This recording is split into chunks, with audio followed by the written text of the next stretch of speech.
কি যুদ্ধে নেমেছেন আপনারা? আমরা আল জাজিরায় দেখলাম একজন বলেছেন বাংলাদেশ গাজা হয়ে গেছে।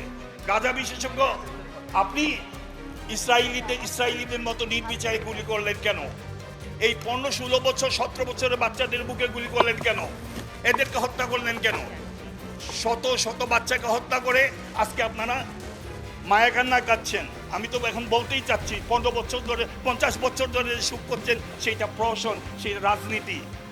কারণ যে বাচ্চাদের বুকে গুলি করে বাচ্চাদের রক্তে নিজেকে রঞ্জিত করতে পারে সে কোন সময় প্রকৃত সুখ যাপন করতে পারে না।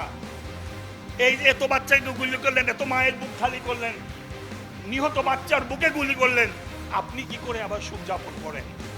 এখন সময় হয়েছে, আপনার কাছে বিচার চাই না, কারণ বিচার আপনার পক্ষে করা সম্ভব না।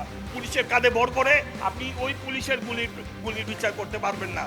কাজেই একটা গণতান্ত্রিক প্রক্রিয়ার মাধ্যমে সুষ্ঠুভাবে এই বিচার নিষ্পত্তি করার ব্যবস্থা করতে হবে।